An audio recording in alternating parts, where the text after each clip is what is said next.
بسم اللہ الرحمن الرحیم۔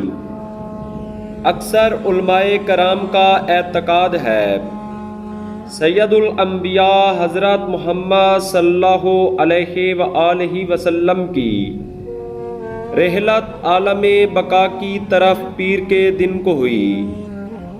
شیعہ علماء کا اعتقاد ہے کہ وہ دن 28 صفر کا تھا، جبکہ اہل سنت علماء کے مطابق 12 ربیع الاول ہے۔ کشف الغمہ میں امام محمد باقر علیہ السلام سے روایت ہے کہ آن حضرت صلی اللہ علیہ وآلہ وسلم نے 10 ہجری کو رحلت فرمائی۔ آپ کی عمر مبارک 63 سال تھی۔ رسول کریم صلی اللہ علیہ وآلہ وسلم کی شہادت کیسے ہوئی؟ آپ صلی اللہ علیہ وآلہ وسلم کو کس نے شہید کیا؟ آپ کی شہادت کے بعد آپ کو کس نے غسل و کفن دیا؟ نبی کریم صلی اللہ علیہ وآلہ وسلم اپنے آخری لمحات میں کن صحابہ کرام سے سخت ناراض تھے؟ یہ سب جاننے کے لیے ویڈیو کو آخر تک دیکھیں۔ شیخ مفید بیان کرتے ہیں، حجت الوداع سے واپسی پر آپ صلی اللہ علیہ وآلہ وسلم سخت علیل ہو گئے۔ آپ کی بیماری کی خبر عام ہوتے ہی لوگوں نے جھوٹی نبوت کا دعویٰ کیا، لیکن خداوند متعال نے انہیں ذلیل اور رسوا کیا۔ نبی اکرم صلی اللہ علیہ وآلہ وسلم کو معلوم تھا میری رحلت کے دن نزدیک ہیں، لہٰذا آپ ہر وقت اصحاب کو وصیتیں کرتے، خطبہ ارشاد فرماتے، اے لوگو سنت سے دست بردار نہ ہونا، دین الہی میں بدعتیں نہ کرنا، اور میری اہل بیت سے متمسک رہنا۔ اے لوگو میں تم سے پہلے جا رہا ہوں، تم حوض کوثر پر میرے پاس آؤ گے اور میں تم سے سوال کروں گا، تم نے ان 2 گراں قدر چیزوں کے ساتھ کیا سلوک کیا؟ کیا جو میں تم میں چھوڑ کر آیا تھا، خدا کی کتاب اور میری اطرت اہل بیت؟ بس میرے اہل بیت پر سبقت نہ کرنا اور ہرگز ان سے الگ نہ ہونا۔ یہ جان لو علی ابن ابی طالب میرا چچا زاد بھائی، میرا وصی اور جانشین ہے۔ اسی دوران آپ صلی اللہ علیہ وآلہ وسلم کو اطلاع ملی حکومت روم مسلمانوں کو تباہ کرنے کا منصوبہ تیار کر رہی ہے۔ آپ صلی اللہ علیہ وآلہ وسلم نے اس خطرہ کے پیش نظر حضرت اسامہ بن زید کو لشکر کا امیر مقرر کیا اور فرمایا، اے اسامہ صحابہ کو لے کر روم کے علاقہ کی طرف جاؤ جہاں تمہارا باپ زید شہید ہوا تھا۔ آپ صلی اللہ علیہ وآلہ وسلم نے اسامہ کو اس لیے سالار بنایا اور اہل مدینہ کو اس کا ساتھ دینے کے لیے اس لیے حکم دیا کہ مدینہ اہل فتنہ سے خالی ہو جائے گا اور امیر المؤمنین کی امر خلافت مستحکم ہو جائے گی۔ نبی کریم صلی اللہ علیہ وآلہ وسلم نے یہ حکم دیا، مہاجرین و انصار میں سے کوئی بھی مدینہ میں نہ رہے، سب لوگ اسامہ کے لشکر میں شامل ہو جاؤ سوائے مولا متقیان علی ابن ابی طالب کے، اور یہاں تک فرمایا جو شخص اس جنگ میں نہ جائے گا اس پر خدا کی لعنت ہوگی۔ حکم رسول سن کر جناب اسامہ نے حرف کے مقام پر کیمپ لگایا اور اصحاب کرام کا انتظار کرنے لگے، لیکن وہ لوگ نہ آئے۔ ان نہ آنے والے لوگوں میں حضرت ابو بکر اور حضرت عمر شامل تھے۔ ماہ سفر کے آخری ایام تھے۔ آپ صلی اللہ علیہ وآلہ وسلم کا مرض بڑھتا گیا۔ ان حالات میں نبی کریم صلی اللہ علیہ وآلہ وسلم جناب امیر کا ہاتھ پکڑ کر جنت البقیع میں تشریف لائے۔ آپ صلی اللہ علیہ وآلہ وسلم نے فرمایا، مجھے خداوند کریم نے حکم دیا اہل بقیع کے لیے استغفار کرو۔ رسالت مآب صلی اللہ علیہ وآلہ وسلم نے اہل بقیع کے لیے استغفار کی اور پھر جناب امیر کی طرف رخ کر کے فرمایا، اے علی جبرائیل علیہ السلام، ہر سال میرے سامنے قرآن ایک مرتبہ پیش کرتے تھے، لیکن اس سال 2 مرتبہ پیش کیا ہے۔ میرا خیال ہے یہ اس لیے ہوا ہے، میری وفات کا وقت نزدیک ہے۔ اے علی، خدا نے مجھے جنت اور دنیا میں سے کسی ایک کو منتخب کرنے کا اختیار دیا ہے، اور میں نے اپنے پروردگار کی ملاقات کو پسند کیا ہے۔ اے علی، میری وفات کے بعد میری شرمگاہ کو چھپانا، کیونکہ جو شخص نظر کرے گا وہ اندھا ہو جائے گا۔ آپ صلی اللہ علیہ وآلہ وسلم کا مرض شدت اختیار کر گیا۔ آپ صلی اللہ علیہ وآلہ وسلم 3 دن مسجد میں سر پر پٹی باندھے تشریف لائے۔ ایک طرف سے جناب امیر اور دوسری طرف سے فضل ابن عباس آپ کو سہارا دیتے۔ نبی کریم صلی اللہ علیہ وآلہ وسلم منبر پر تشریف لے گئے اور لوگوں سے خطبہ ارشاد فرمایا، پھر مختصر طور پر نماز پڑھائی۔ جناب ام سلمہ کے گھر تشریف لے گئے، 1 یا 2 دن وہاں قیام فرمایا۔ حضرت عائشہ نے آپ صلی اللہ علیہ وآلہ وسلم کی تیمارداری کے لیے باقی ازواج نبی کو راضی کر لیا۔ حضرت عائشہ سرور کائنات صلی اللہ علیہ وآلہ وسلم کو اپنے گھر لے آئیں۔ حضرت بلال نے صبح کی نماز کی آذان دی۔ اس وقت آپ صلی اللہ علیہ وآلہ وسلم عالم قدس کی طرف متوجہ تھے۔ آپ آذان سے مطلع نہ ہوئے۔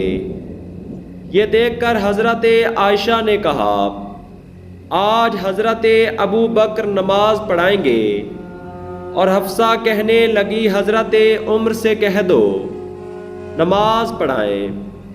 جب نبی کریم صلی اللہ علیہ وآلہ وسلم نے یہ سنا، فرمایا، ان باتوں کو چھوڑ دو، تم ان عورتوں کی طرح ہو جو یوسف کو گمراہ کرنا چاہتی تھیں، چونکہ آپ صلی اللہ علیہ وآلہ وسلم شیخین سے بہت غضبناک تھے، کیونکہ وہ لوگ جناب اسامہ کے لشکر میں شامل نہیں ہوئے۔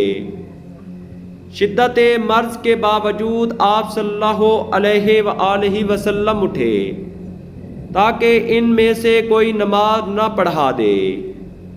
آپ صلی اللہ علیہ وآلہ وسلم نے اپنا ایک ہاتھ جناب امیر اور دوسرا ہاتھ فضل ابن عباس کے کندھے پر رکھا۔ انتہائی ضعف و توانائی سے اپنے پاؤں زمین پر گھسیٹ رہے تھے۔ اسی حالت میں آپ مسجد تشریف لائے۔ محراب مسجد میں ابو بکر کھڑے تھے اور نماز شروع کر چکے تھے۔ آپ صلی اللہ علیہ وآلہ وسلم نے اپنے دستے مبارک سے اشارہ کیا کہ پیچھے آ جاؤ، اور خود محراب میں داخل ہوئے اور نماز ادا کی۔ اس کے بعد آپ صلی اللہ علیہ وآلہ وسلم گھر تشریف لائے۔ تھکن اور شدت بیماری کی وجہ سے آپ بے ہوش ہو گئے۔ جب آپ نے آنکھیں کھولیں تو فرمایا قلم اور کاغذ لاؤ تاکہ تمہیں ایسی تحریر لکھ دوں تاکہ میرے بعد ہرگز گمراہ نہ ہونے پاؤ۔ ایک صحابی اٹھا تاکہ قلم اور چمڑا لے آئے۔ یہ دیکھ کر حضرت عمر نے کہا پلٹ آؤ، یہ مرد معاذ اللہ ہذیان کہہ رہا ہے، اس پر بیماری کا غلبہ ہے، ہمارے لیے خدا کی کتاب کافی ہے۔ اس واقعہ سے رسالت مآب صلی اللہ علیہ وآلہ وسلم کو سخت صدمہ پہنچا۔ آپ نے فرمایا میرے پاس سے اٹھ کر چلے جاؤ۔ علامہ ترہی لکھتے ہیں کہ خانہ کعبہ میں 5 لوگوں نے عہد و پیمان کیا تھا کہ پیغمبر کے انتقال کے بعد ہرگز خلافت بنی ہاشم میں نہ جانے دیں گے۔ ان 5 لوگوں میں ابو بکر، عمر، ابو عبیدہ، عبد الرحمن اور سالم غلام حذیفہ شامل تھا۔ جب دوسرا دن ہوا تو آپ صلی اللہ علیہ وآلہ وسلم کی بیماری مزید بڑھ گئی اور آپ نے لوگوں کو ملاقات سے منع فرما دیا۔ آپ نے فرمایا میرے بھائی اور میرے یارو مددگار کو میرے پاس بلاؤ۔ پھر کمزوری نے آپ کو گھیر لیا اور آپ خاموش ہو گئے۔ حضرت عائشہ نے کہا ابو بکر کو بلا لاؤ۔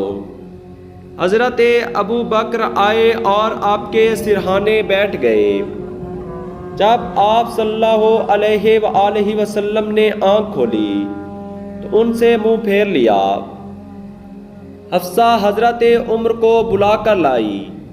جب نبی کریم صلی اللہ علیہ وآلہ وسلم نے حضرت عمر کو دیکھا تو ان سے بھی اپنا منہ پھیر لیا۔ اس دوران حضرت ام سلمہ نے کہا آپ کی مراد صرف حضرت امیر ہیں، اس لیے آپ حضرت علی علیہ السلام کو بلا لائیں۔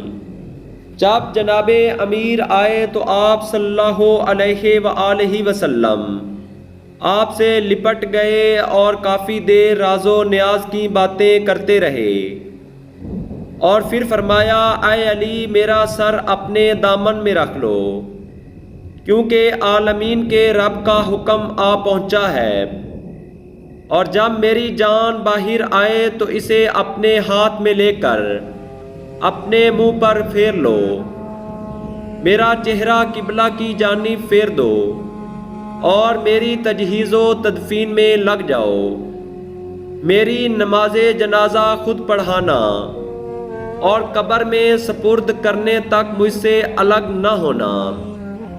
یہ سن کر جناب سیدہ رونے لگیں۔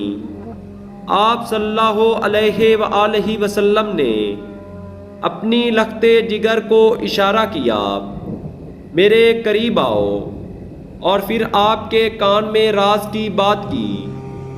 اسی دوران آپ صلی اللہ علیہ وآلہ وسلم کی روح اقدس جناب امیر کے ہاتھوں کے درمیان سے باہر آئی۔ جناب امیر نے اپنا ہاتھ بلند کیا اور اپنے چہرے پر پھیر لیا۔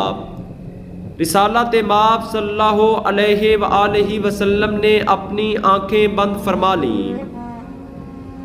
فضل ابن عباس آپ صلی اللہ علیہ وآلہ وسلم پر پانی ڈالتے اور حضرت علی آپ کو غسل دیتے۔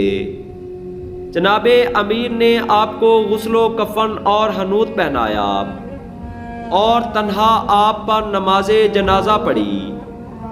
کوئی شخص رسول پر آپ کے ساتھ نماز پڑھنے میں شریک نہ تھا۔ پھر جناب امیر باہر تشریف لائے۔ لوگوں نے نماز پڑھی تو جناب امیر نے فرمایا جس حجرہ میں آپ صلی اللہ علیہ وآلہ وسلم آخری وقت قیام پذیر تھے اسی میں آپ کو دفن کیا جائے گا۔ اسی حجرہ میں آپ صلی اللہ علیہ وآلہ وسلم کی قبر مبارک تیار کی گئی۔ امیر المومنین فضل ابن عباس اور اسامہ بن زید قبر میں داخل ہوئے اور آپ کو دفن کیا۔ جناب امیر نے آپ کا رخ انور قبلہ رخ پھیر دیا اور قبر سے باہر آ گئے۔ مہاجرین اور انصار کے اکثر لوگ خلافت کے جھگڑے میں مصروف تھے، اس لیے آپ صلی اللہ علیہ وآلہ وسلم کی نماز جنازہ اور دفن میں شریک نہ ہوئے۔ اللہم صلی علی محمد وآل محمد وعجل فرجہم۔ اس طرح کی مزید حقیقی اور سچی ویڈیوز دیکھنے کے لیے چینل کو سبسکرائب کریں اور بیل آئیکن پریس کریں تاکہ آپ کو ہر نئی آنے والی ویڈیو مل سکے۔